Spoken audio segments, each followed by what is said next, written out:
Hi there, friends. Coming to you with our study video on Galatians chapter 4, verses 4 through 5. We started a new series here at South Fellowship Church on Advent, and this is the first Sunday of Advent. And Advent, if you didn't grow up in a more liturgical or high church type of environment, then you may be a little bit unfamiliar with Advent. And so let me just do a little bit of quick work here to try to answer the question, what is Advent? It comes from the Latin word adventus, which means arrival or coming. Now, Advent is not the same thing as Christmas. So Advent does not equal Christmas. The season of Christmas is actually 12 days, and it's right after the season of Advent. It begins on Christmas Day. Some of the distinguishing features of Advent are that Advent is a little bit dark. If you've ever been to a church that actually celebrates Advent, you'll know that you don't sing Christmas songs and you don't talk about the birth of Christ until Christmas Day, or maybe Christmas Eve. And so it's a season that's dark, number one. If you look through sort of the lectionary passages about Advent, what you find is that John the Baptist plays a huge role in the Advent season, because he's doing what? He's preparing the way. So he's saying, I'm not the Messiah, but I'm pointing to the one who is coming. And then finally, Advent is about waiting. It's about learning how to wait well. It's about strengthening our waiting muscles, because everybody waits, but not everybody waits well. So Advent is dark. Advent has a lot to do with John the Baptist, but really preparation. And Advent is about waiting. So we go back to our text in Galatians to ask the question, what does this have to do with Advent? And why did we pick it as our Advent season text? Well, let's read it together, and then let me just point out a few things, and we'll be done. It says, "But when the fullness of time had come, God sent forth his Son, born of a woman, born under the law, to redeem those who were under the law, so that we might receive adoption as sons."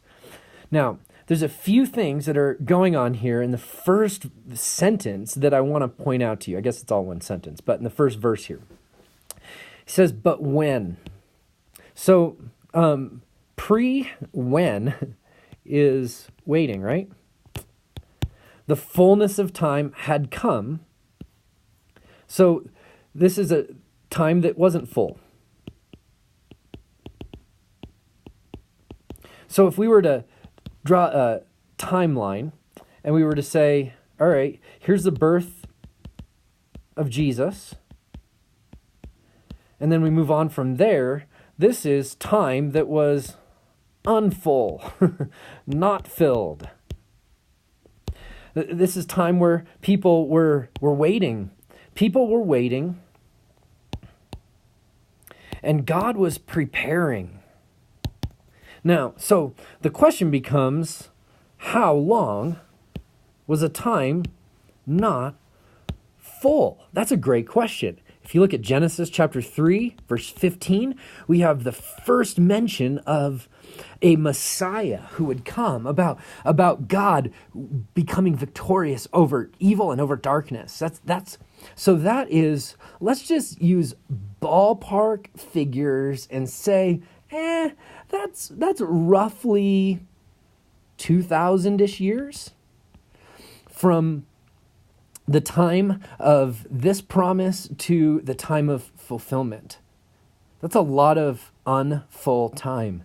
But you have these mile markers all along the way. Like if we were to say, okay, that Genesis 3:15 is here, you have the Davidic covenant that's given in 2 Samuel 7 that says someone from the line of David will reign on God's throne. You have Isaiah the prophet, Isaiah chapter 7, Isaiah chapter 9, declaring that of the increase of his government there will be no end. He's wonderful counselor, mighty God, everlasting Father, Prince of Peace. You have all these things that are promises, prophecies that are given, but they're all sort of under this banner of waiting.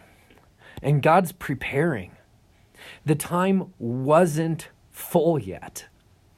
And even though we get to celebrate the birth, so this is the reason for Christmas, right? God sent his son. What the early church sort of thought about, and as they designed the season of Advent, was that, we get to look back and say, God, thank you for sending your son. But we also have to be realistic that the coming of the Messiah right here is not the end of God's story. That eventually, somewhere out here, there will be a second coming. And so we're waiting. We're hoping. We're holding on.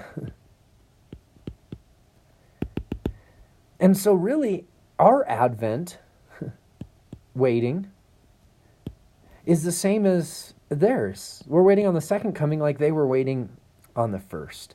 We don't know how long that's going to be. We do know, though, that God has promised he is coming back. This will happen one day. And Advent is a season of remembering that we are still in process, that God is still moving,